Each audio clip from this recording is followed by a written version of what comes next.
Thank you very much.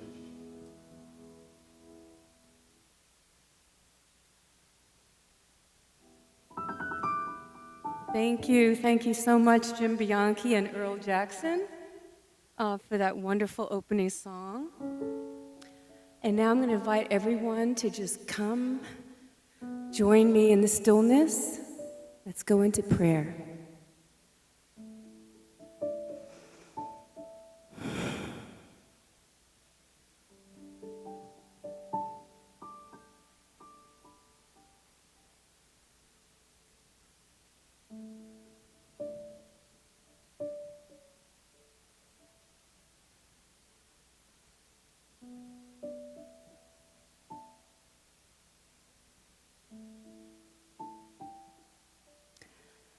Feeling and sensing that stillness, that space between the spaces, knowing that this is God, knowing that God is in, around, through, and as all of life, as each one of us here tonight. Feeling and sensing and knowing that God presence, that God perfection is a part of us, is who we are, as who we are. Knowing that this divine Wednesday night service unfolds perfectly, hearing and sensing and knowing that it speaks directly in the words that we know, that speaks to that inner voice, guiding and directing and rechanneling. And I know that each one here is that presence, is that perfection, is that open receptivity. And I know that our speaker tonight speaks to us in just those words, knowing, as I look at my notes here, I'm sorry, knowing that practitioner Scott Olson in his pre-ministerial speaks to us in his own individual expression as him, God flowing all around through and as him, speaking to us in that beautiful way that he does. Please help us welcome Scott Olson to the stage. Thank you.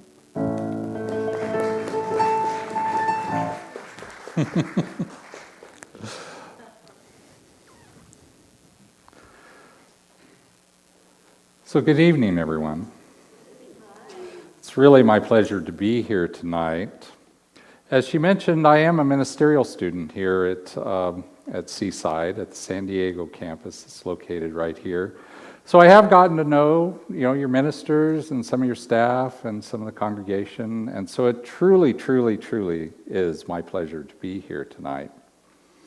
So when Reverend Sunshine asked me to do the talk tonight, she asked me to put it together around the readings that you're doing. So there is a list of readings. If you want, they're available in the social hall. But basically every day there's a reading. And the readings for this week have been around physical perfection.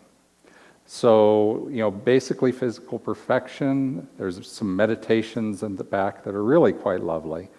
And then Ernest Holmes also has done some metaphysical interpretations of the Bible. That's also in your Science of Mind text. And so a little bit of that reading. It's been very, very lovely knowing that I'm reading kind of what you're reading as I went along with the preparation for the talk. So my talk title tonight is Why and Why Not? And so what I'm going to talk about is really a focus on physical perfection. That was a whole section out of the book. And so, why is it that Ernest Holmes has that in there? What does he mean by physical perfection? He's saying that physical perfection is the truth of you. So what exactly does that mean? We'll get into that a little bit. And then why not? Where is it that why not kind of shows up in our lives sometimes? Where is it that when we want to be physical perfection, we know that the truth of us is physical perfection, but we're not really seeing it in our lives. So why not?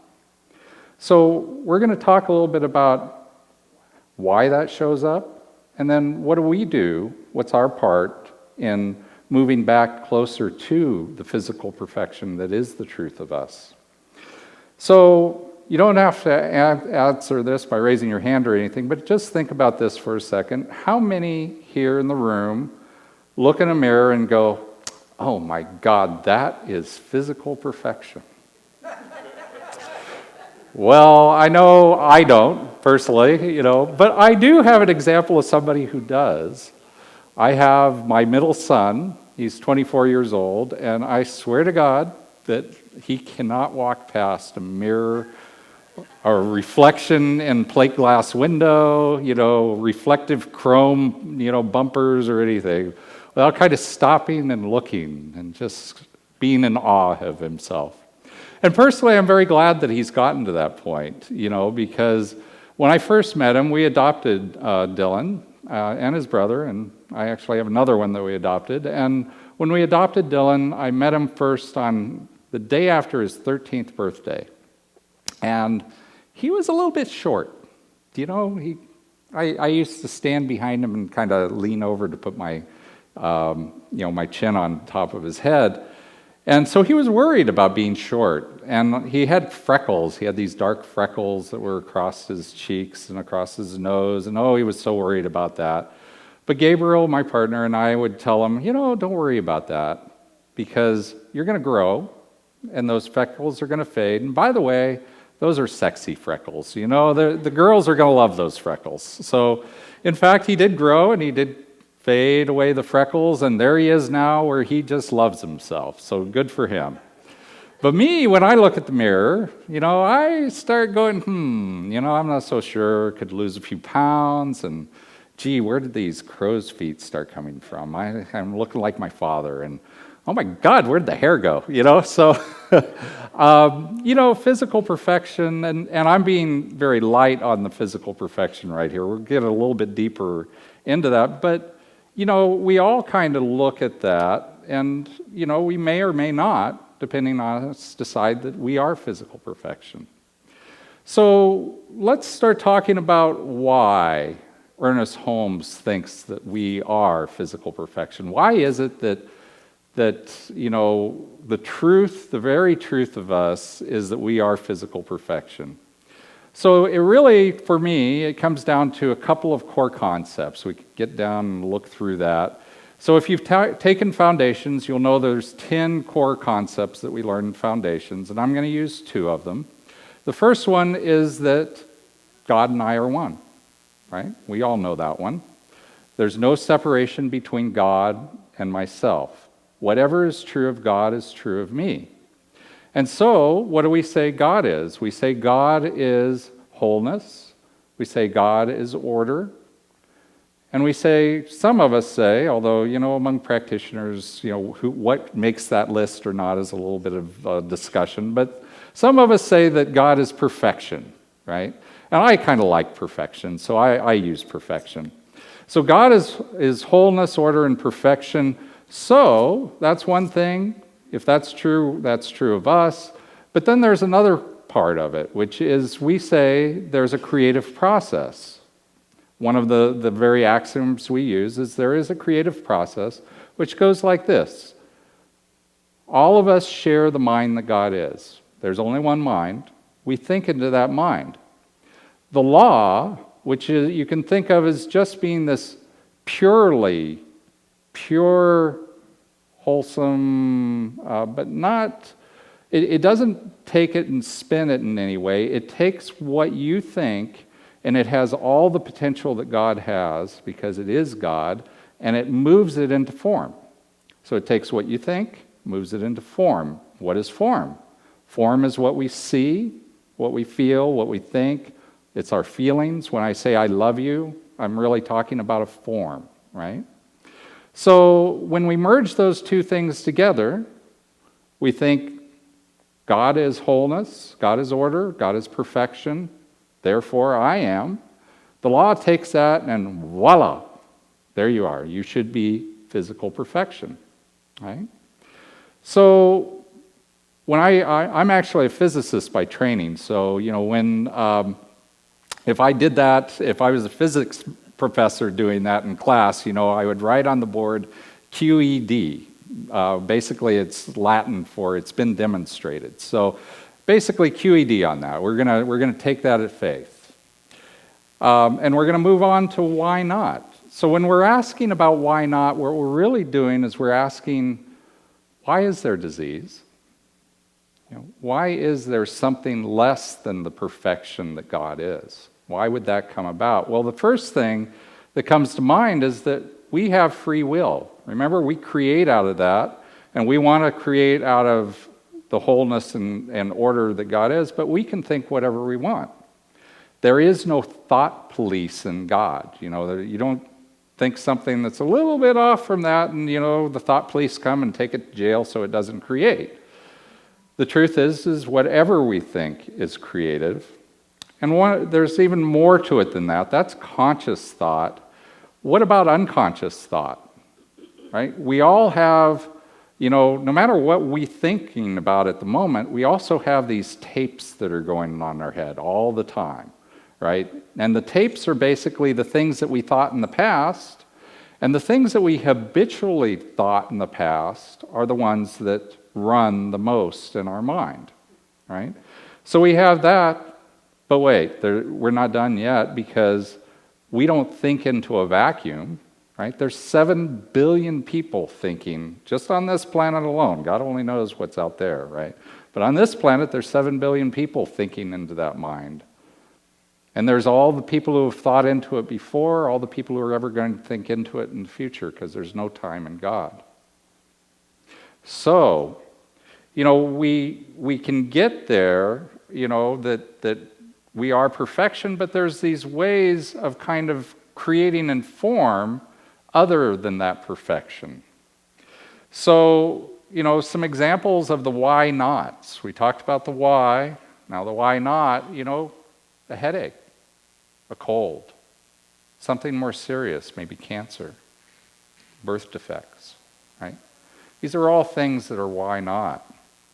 So I know that that's kind of a heavy statement, and that might take you to a heavy place. So, one thing that I want to really stress is this is a loving community. The one thing that I've known about Seaside is this is such a loving community.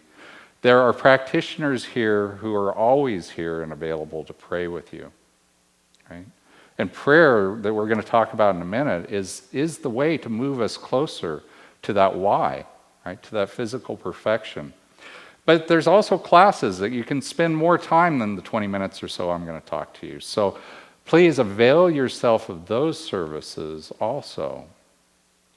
But what we really want to do is not focus on how it happened, but if we're over here feeling like our life is not quite physical perfection, then what do? Well, we want to focus on healing then. And let me just tell you a little bit about what Ernest Holmes, our founder, says. He says about healing, while we maintain that disease is primarily a thing of thought, we do not deny the actuality of its experience nor the suffering it causes. Instead, we seek to heal it. And we cooperate with all, no matter what method they are using to relieve the distress.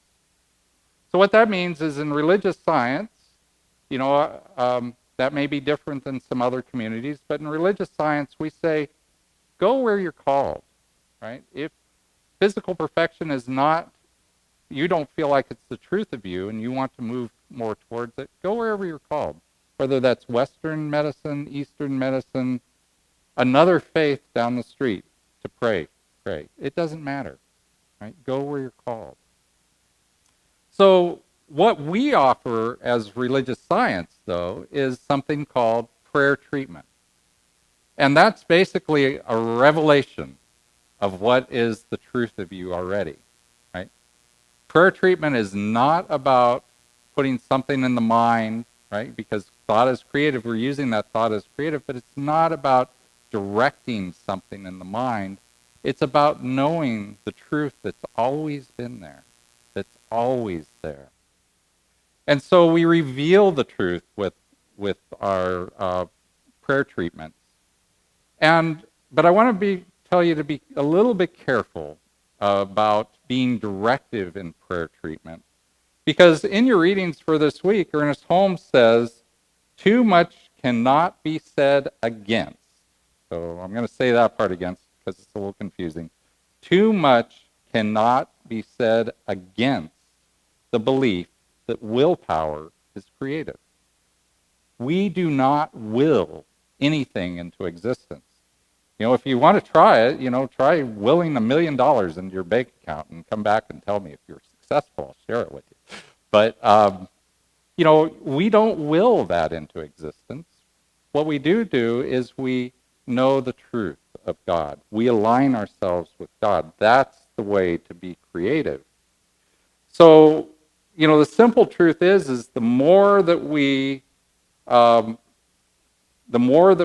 focus on how to get from point A to point B, whatever point A and B is, if we're plotting the path from point A to point B, we're really kind of doing it wrong.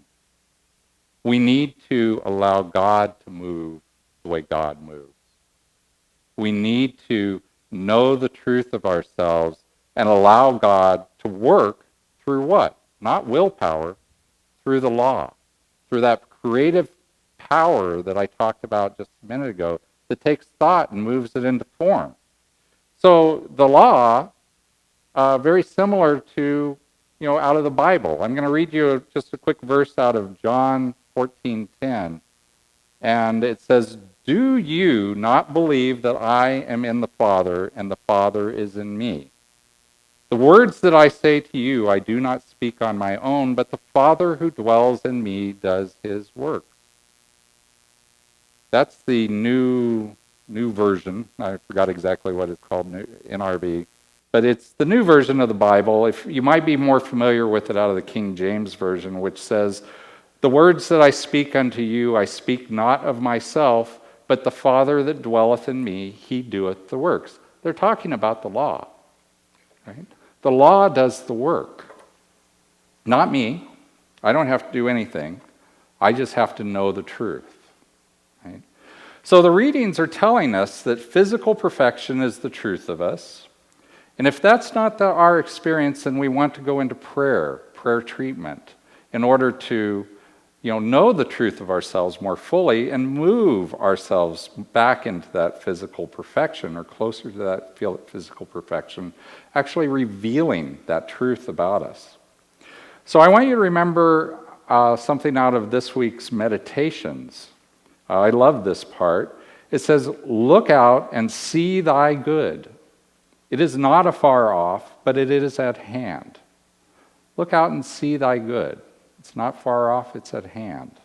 And then the last line of the meditation is, rejoice that the perfect whole is so completely reflected through thee. Know that. Know that is the truth. So I've been in the head a little bit, right? We've been talking about things where we're thinking about it, right? So I'd like to spend a little time taking you to the heart.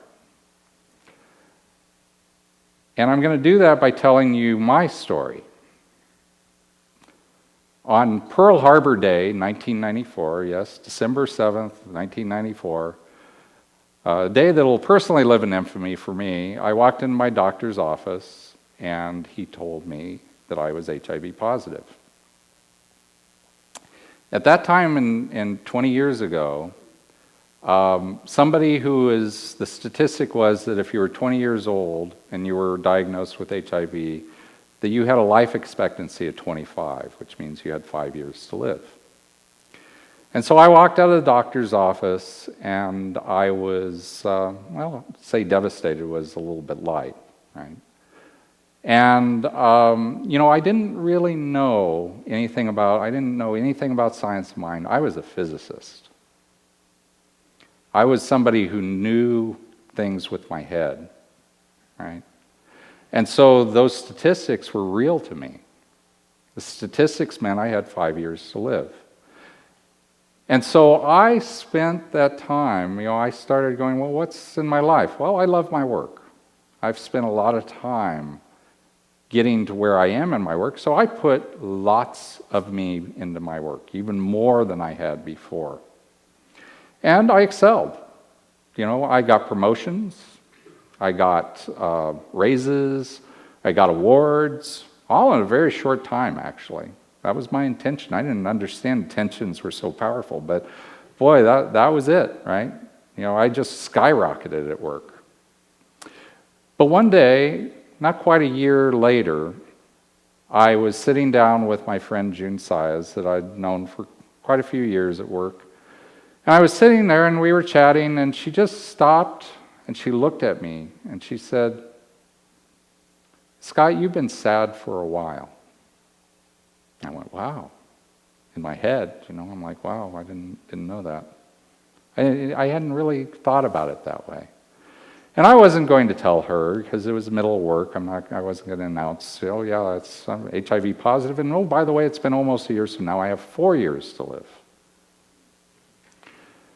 But what I did do was I went home that night, and for thereafter I said, whatever time I have left, I'm going to be happy. Because happiness is where it's at. Right? Follow your bliss. I didn't know that, but follow your bliss. So, I decided to be happy. Not that many months later, I met my partner, Gabriel, who I've since married. We've been together for almost 18 years now. We've adopted 3 children. But, that was just the beginning. After a while, after I met Gabriel and things were going along, medications were improving a little bit, so things were pushing out. But I didn't really know how to create my life. Didn't know anything about science of mind, but I knew my back hurt. So I went to a chiropractor. And the chiropractor he was a very spiritual chiropractor, and he started talking. And I spent a year and a half in his office. Not all at once, right? But, saw him 5 times a week for a while until my back started better, and then it was twice a week. But, he would talk to me. And I didn't realize it, but he was starting to connect my head with my heart. And then, my back felt better, so I quit seeing him, and he moved on anyway. But I found later, after that, I found Namaste, which is my spiritual home. It's in Long Beach. And I started learning. I started learning about the religious, science principles. And I started learning how we create, and oh boy, as a physicist, I'm like, I can engineer this, right? So I started praying for T cells to go up and viral loads to go down and all this stuff, and it wasn't working all that well for me. Because I was using my willpower. Right? I was willing things along. I wasn't allowing God. I got a little farther into the studies and I realized, oh, wow, that was not quite right. How about I do this? So I worked with a practitioner. I was going to a practitioner regularly. I worked with my practitioner and we came up with a covenant. And let me tell you my covenant. I covenant with God for my health. I will do nothing to preserve my health. My health is the health of the Holy Spirit. And with that, I let go. With that, I knew the wholeness that I am. With that, I just let God take over. I let God have its will, so to speak. That's the way to wholeness. That's the way to perfection. Physical perfection. So in your reading this week, Ernest Holmes says, we must return the way we came as little children who know that life is good and to be trusted. We are not to approach our problems as though they were not. Approaching them in this manner, they will vanish. So if I trust God, if I trust life, my problems will vanish. So let me tell you about vanishing. Remember that statistic? Somebody who was 20 years old lived to be 25. Today, the statistic is somebody who's 20 years old that's diagnosed with HIV, the life expectancy is 73. 53 years, not 5 years. And the last time I went to see my doctor, he sat me down and he said, "You know, Scott," he goes, "if I didn't know you were HIV positive, I could not tell from any of the tests that I do. I couldn't tell. There is no marker that says you have anything." So I still take the pills, right? Because that's what's prescribed. That's what I've been led to do. But you talk about vanishing. That's, you could say this is because of science. And I'm a physicist, so I'll agree with you to a point. But I'll also say there was a whole lot of prayer that went into that. A whole lot of prayer. So what I'd like you to take away from this tonight is first and foremost is that there's always hope. Right? Hope is eternal. Hope is what took me out of that office with June Saez and turned my life around. And there's always grace. Right? Grace is when you've completely screwed up your life in one way or another. Or your life has gotten screwed up. However that has shown up, it doesn't matter. But there is grace. There is a grace in God that is the truth of you. You get to move in a different direction than whatever there was. And I'd like you to know to pray. Pray constantly. Pray unceasingly. Pray to know the truth of yourself as the wholeness that God is. Pray to know that that is always your truth, whether you know it in the moment or not. Pray for yourself. Pray for your friends. Pray for your family. Pray for your community to know that. Pray for the world to know that. And turn control over to God. You can always trust God. God will be there for you. God will guide you. God will guide every person in contact with you. If you're going to a doctor, God's there. The nurse that's assisting him, God's there. Trust God. Always trust God. So I'd just like us to take that and let's go into some silence. Let's just go to a place that's inside of us that knows the life and the power and the presence that God is. Go to that place within us that just breathes. Go to that place within us which whispers to us always, always, always, my darling, the beloved. That whispers that you are that which I am. That whispers that the truth of you is maybe not what you're seeing right now. But the truth of you is that there's love because you are love. There's peace because you are peace. There's wholeness because you are wholeness. There's joy because you're joy. Listen to that voice as you go down in your breath.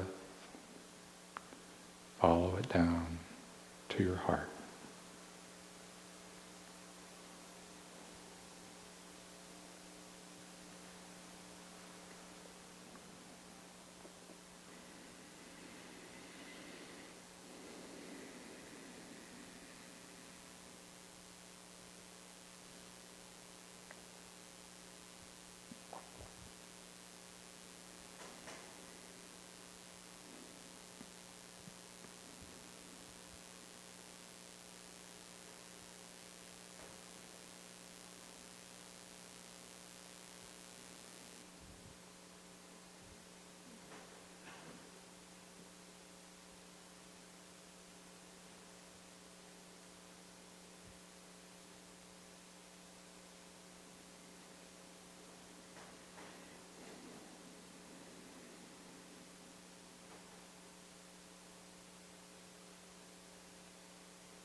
All there is God.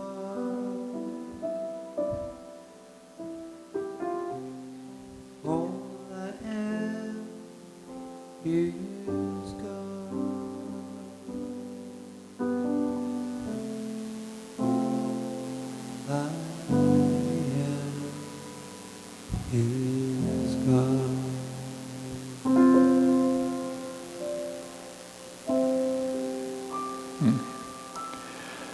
All I am is God. There's nothing that's more truthful. There's nothing that means more. There's nothing that will ever, ever take us to a higher place than that.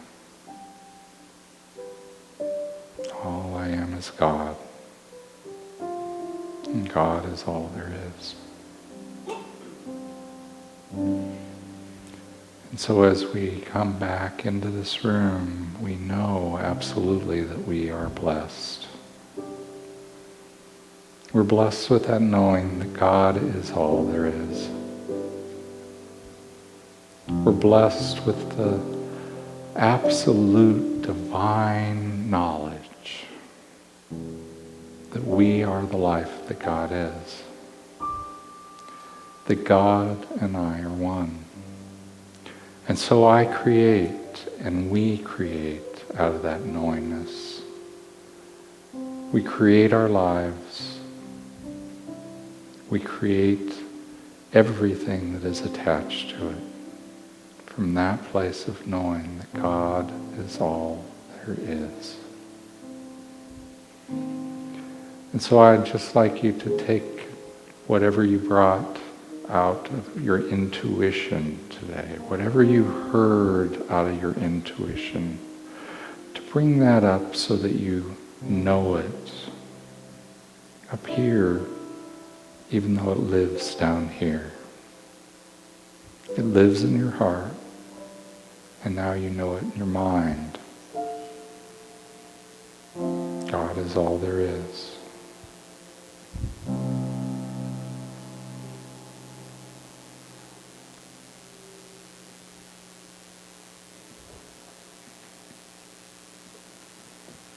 All right, and at this time, it is our time for our conscious giving and receiving.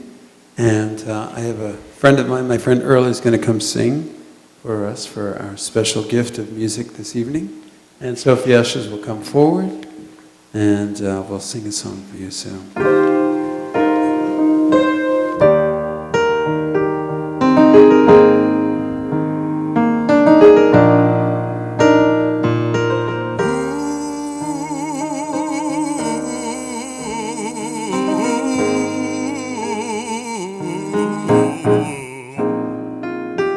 Hold on to the world as it spins around. Just don't let that spin get you down. Things are moving fast. Hold on tight and you will last. Keep your self-respect, your only pride. And get yourself in gear. Keep your stride. Never mind your fears. For brighter days will soon be here. Take it from me, someday we'll all be free. Yeah.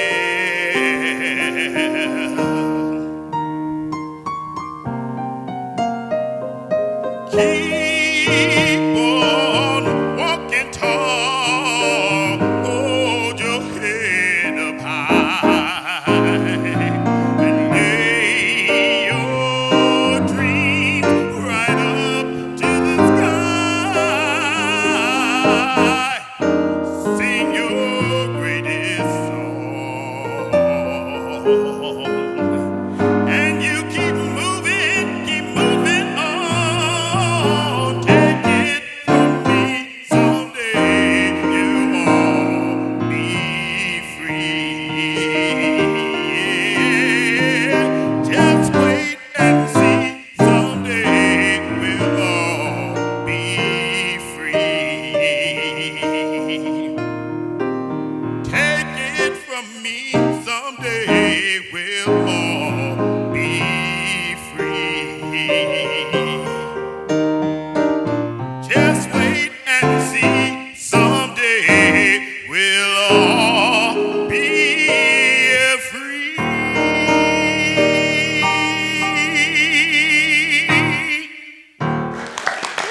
Thank you, Earl.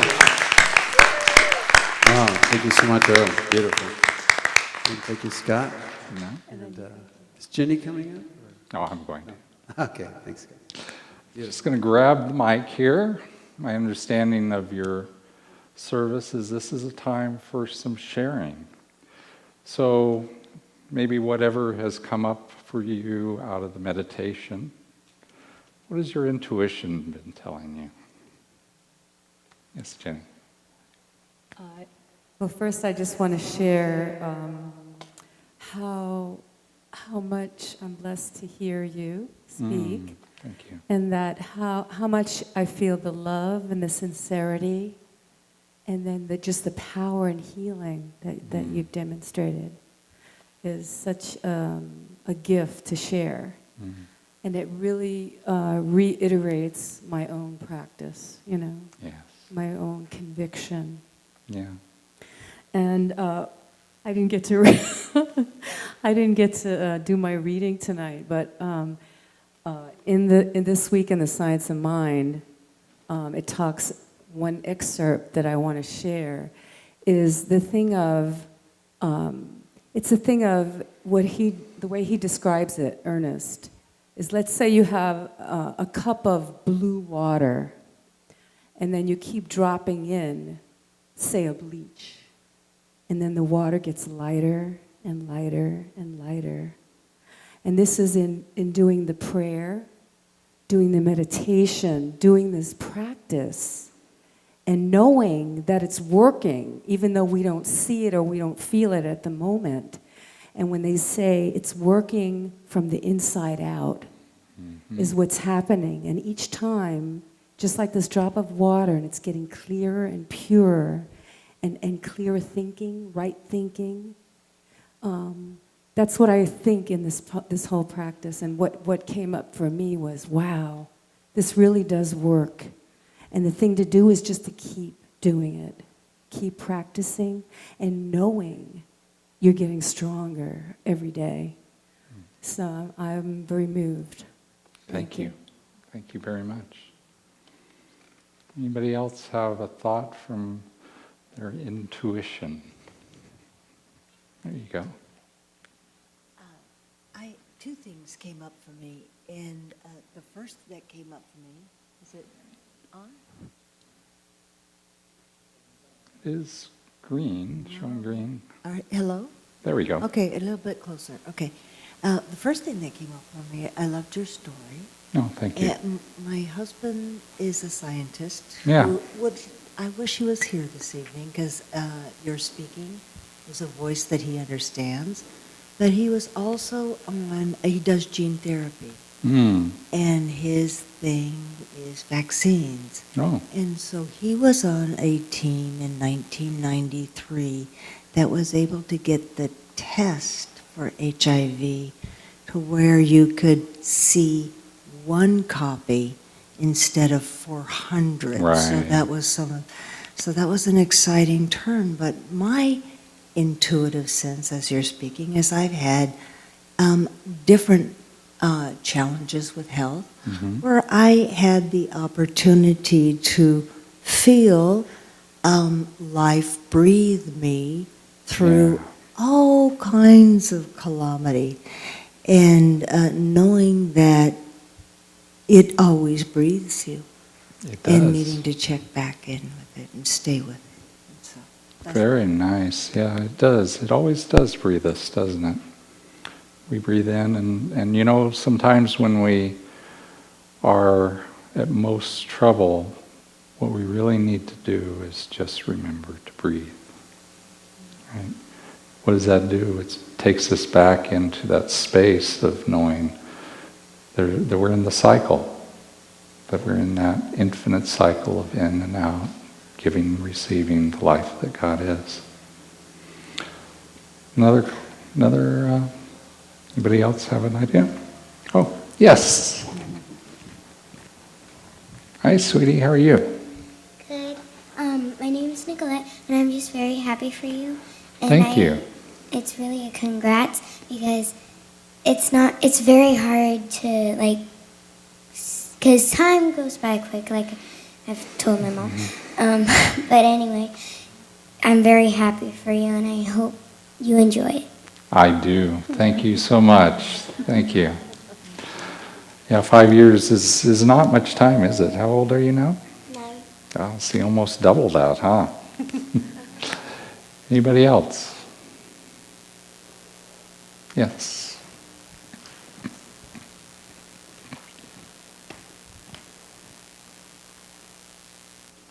I'd like to say thank you, Scott, for your words this evening. And this reminded me that I started my journey in 12-step just after I found Science of Mind, the teachings of Science of Mind in spiritual community, although I had studied the philosophy many years before. And in 12-step, there's a saying that don't leave before the miracle. And how I've heard that before in my life is don't leave the meeting before the miracle, or don't leave the whatever it is that I'm in before the miracle. How I really heard that message this evening is don't leave this life before the miracle has a chance to occur. Checking out in all the different ways that I can check out and still be here on the planet, but totally checked out. So don't leave before the miracle. Yeah. Thank you. You're welcome. Yeah, you know, when I shared about throwing myself more into work, that's a form of checkout, right? And don't take it wrong, right? We all need to work. But when work becomes all that there is, right? When you don't have joy in your life anymore, then something needs to change. Yeah. Okay. You know, I really, really, really appreciate everyone that's here. I appreciate having the opportunity to share with you guys tonight. And as I said before, you are a wonderful community. You know, the thing that that brings us together into community is the part that we need to always remember to take home. Right? Remember that connection between each one of us, because we are so much stronger together. And when you need help, right, you need help for more than just you. Right? I have had the most wonderful community supporting me. I have my partner. I have my church. I've raised 3 children in my church because it takes a village to raise children. Right? It does. It really does. And so it's the community that you have here that you're building to be so strong, and that reflects your strength. The stronger your community is, the stronger you are. So thank you so much for coming tonight. And is there anything I've left out? We can do And then we do a closing song. Thank you. So our closing prayer is a song. So if everyone would like to stand up and sing that.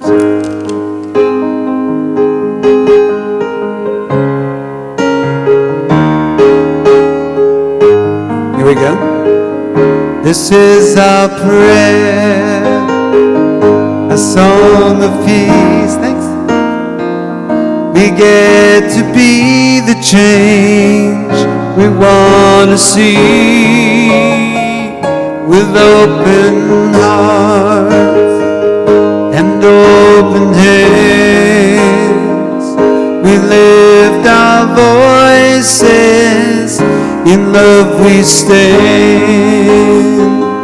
This is our prayer, a song of peace.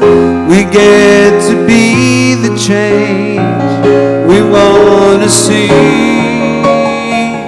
with open hearts and open hands. We lift our voices, in love we stand. We lift our voices, in love we stand. We lift our voices,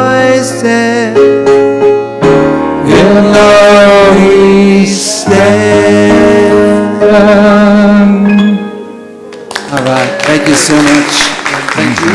Thank you, Scott, for joining us. And Earl's going to sing us out a little bit here. I'll start it. I'm in the right place at the right time. I am just where I'm supposed to be. I'm in the right place at the right time. I am just where I'm supposed to be. Oh, my soul is welcome here. Oh, my soul is welcome here. I am getting the message loud and clear. My soul is welcome here. My soul is welcome here. My soul is welcome. Oh, my soul. Yeah, my soul. My soul is welcome here. Oh, my soul. My soul Yeah, is yeah, welcome it's welcome here. My soul is welcome here. Oh, my soul. My soul is Yeah, welcome it's here. welcome here. My soul is welcome Yeah. Thank you. All right, thank you, Earl.